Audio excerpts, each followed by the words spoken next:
Welcome to another Thirsty Taste Thursday. On tonight, what do we have? We have apple. What else do we got? We got grapes.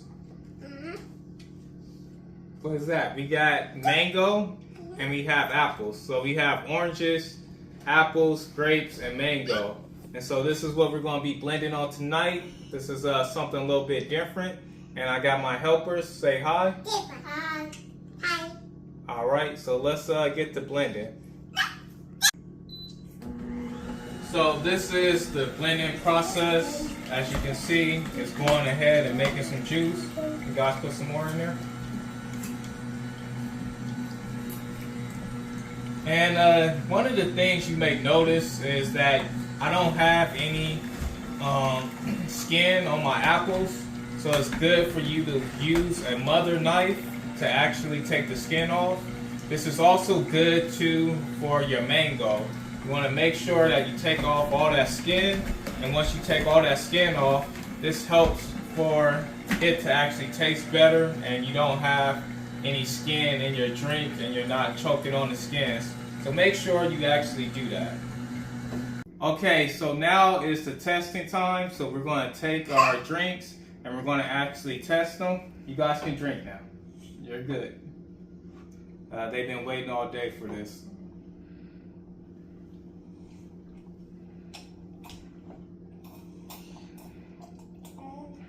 So I could definitely taste the mango in it, the apples. I don't taste the grapes as much, but it's definitely a good taste. And definitely when you put this in your refrigerator and you get it cold, it's nice and smooth. I would definitely recommend this for you guys and your families. Just make sure your kids don't eat as much as the fruit as mine do. But this has been another Thirsty Taste Thursday. Okay, so some of the benefits of apples, oranges, mango, and grapes, whether you're eating them or drinking them. Definitely with apples, they give you a good source of vitamin A, C, and E, and then it's actually good for your blood sugar control levels. Then with oranges, it helps to reduce the risk of getting kidney stones, and then it also helps out with your brain function. Then mangoes are good for your sex drive and hair growth. And then with grapes, they protect against bacteria and fungi, and it also helps to improve your memory. Now, all these things are allegedly, that is, people have so many things that they say, hey, this is good for you, this is not good for you. But do your own research and get some information for yourself. All right, so my throwback on tonight is the Royal Rumble match. Usually when January comes around, I start looking at all the old Royal Rumble matches just because the Royal Rumble match is on the way. And this coming Saturday, the Royal Rumble match will actually happen on pay-per-view. And then they will definitely have other matches in there. So one of the old Royal Rumbles that I was looking at was the 1998 Royal Rumble. Now, the reason why I was actually looking at this one is because I liked a lot of the wrestlers that were actually in this actual Royal Rumble match. Now, one of them, which was actually funny to point out, was Mick Foley, who came out as in the beginning as Cactus Jack to start it off. Then he came out again as his alter ego in Mankind, and then he came out lastly as his alter ego in Dude Love. The craziest thing is he was in the match 3 times, but he still didn't actually win the actual match. But he definitely gave some good effort. Also, another thing that was very catchy and watching it was that you see oftentimes they say black people bring each other down and that they can actually work together to get things done. And if you look in this match, you'll see the Nation of Domination, which actually was not able to actually work together to actually get the job done. I believe all 5 of them were in the ring at the same time, and they were actually fighting against each other instead of helping each other out. The 5 members were Farouk, The Rock, Mark Henry, D'Lo Brown, and Kama. And they didn't actually work with each other. They worked against each other. Now, the other great thing about this match was you got to see two of the best in the business before they actually rose to the great stardom that they would actually be. Those two that I'm speaking of is The Rock and Stone Cold Steve Austin. The Rock came in actually at number 4, and the craziest thing is that he actually wrestled in the beginning of the night in a singles match, and then he came in at number 4 in the Royal Rumble match, and he lasted to the very end with him and Stone Cold actually going at it at the end. At the end of it, Stone Cold did actually win by actually throwing The Rock out, but it was a perfect setup for what we would come to watch as a big rivalry in the years to come, with The Rock and Stone Cold Steve Austin going at it with each other. And then this marked the first time that Stone Cold would go into WrestleMania, where he would go on to win the WWE, WWF back then, championship from Shawn Michaels. So this was when Stone Cold really took his career to another level. So this is why I thought it was a great match, and you should actually go back and watch it if you are a WWE fan. Okay, so the last thing that I'm thirsty about on tonight is the actual Pro Bowl. Now, the Pro Bowl used to be something that I really got a joy out of actually watching and seeing some of the best in the business and the NFL actually go at it with each other.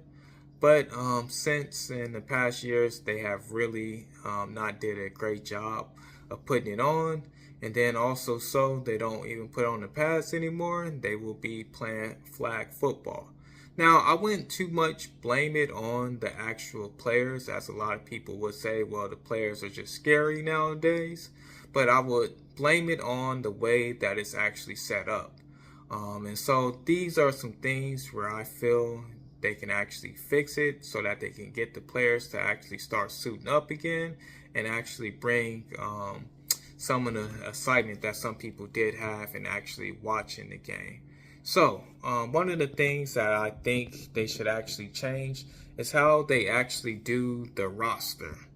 Now, typically they would have 3 quarterbacks, which this makes sense. You have 3 quarterbacks, they can all play 1 quarter, and then you can have them rotate during the drives, possibly in the 4th quarter. So one guy would do 1 drive, and then if it's another drive, they can rotate the next player so that he can actually come in. But you see with other positions, like the wide receivers. Now, often in a football game, you're going to usually have maybe 2 wide receivers. So in the Pro Bowl game, they have 4 wide receivers. Now, if you have 2 wide receivers on the field at all time, that means that these guys are going to have to play a half of football. So meaning they have to play 2 quarters. So this means that they are in more of a risk to actually get hurt. I think they should bump up that number to actual 6. So then this way they can do the same thing like the quarterbacks, and they can play 1 quarter, and then in the 4th quarter they can have a rotation of when they come in and when they go out. And then this way nobody isn't playing too much, and they don't have the risk of them actually getting injured. Another thing, when you look at some of the other positions as well, it's the same thing. When you look at the tackles position, you usually have 2 tackles. Now in the actual game, they have 3 tackles. Now this means that one of the guys will be able to sit out for 1 quarter, but this means that 2 of the guys are going to have to play 3 quarters of football, and one of them is going to at least have to play 2 quarters. The guy that possibly gets a little time off. It's the same thing with the guard position as well. And then also, I believe with the center and the fullback, you only have 1 fullback, and so then that means he has to play the whole game. They don't even have 2. They should actually have 3. And then with the centers, they only have actually 2 centers, which I think they should change that to 3. Now, when you move over to the defense, you see the same thing. You only see 3 defensive ends, even though you're supposed to usually have 2, and then you see 3 defensive tackles. I mean, you usually are supposed to have 2 that play for each quarter. Now, with the linebackers, you see the same thing, and then with the cornerbacks, you see the same thing as the wide receiver. They only give you 4, so that means these guys have to play at least 2 quarters. Then, when you get to the safeties, the one thing that I don't get why they actually do it this way, but usually they give you 3 safeties. When you're playing football, you have to have at least 2 safeties. So that means that these guys are playing a lot more than they would want to actually play. I believe you should have 6 safeties in the actual game. So therefore, these guys aren't tiring themselves down or putting themselves in risk of actually getting hurt. Another thing that I think can actually help it out is if they move it back to happening after the Super Bowl. One of the big things that they had changed in years past was starting to have the Pro Bowl a week before the Super Bowl. So usually that means the people who are actually playing in the Super Bowl aren't going to actually show up to the Pro Bowl because they don't want to risk themselves getting injured and not being able to actually play in the Super Bowl. Well, in most cases, the people who are playing in the Super Bowl are some of the best players in the actual league. So you definitely would want to see them in the Pro Bowl. So I think they should definitely move it to actually having it after the Super Bowl opposed to having it a week before the Super Bowl. And then lastly, I would definitely say they should start giving the players some type of incentive or giving them extra money based on how they perform in the actual game. So that means if you're a quarterback and you have the most touchdowns thrown or the most yards, that they should actually pay you and give you extra money for doing that. Or if you're a running back and you rush for the most yards or most touchdowns, or if you're on defense and you have the most tackles, or you're a DB and you have the most interceptions or breakups from passes, then they should give you some more money. Or they can do like they do in the NBA, or I believe they did at once upon a time, where you can donate if you score a certain amount of points, your team, then it will go to a foundation or some place that you were actually sponsoring. So then this will make the players actually play a little bit harder because they will be playing for the people that they actually sponsor or some type of organization or charity group that they're actually given to. And so these are just some of my thoughts as far as the Pro Bowl and how they can actually make it better. And as always, I know what I want and I know what I like, so don't worry about my taste.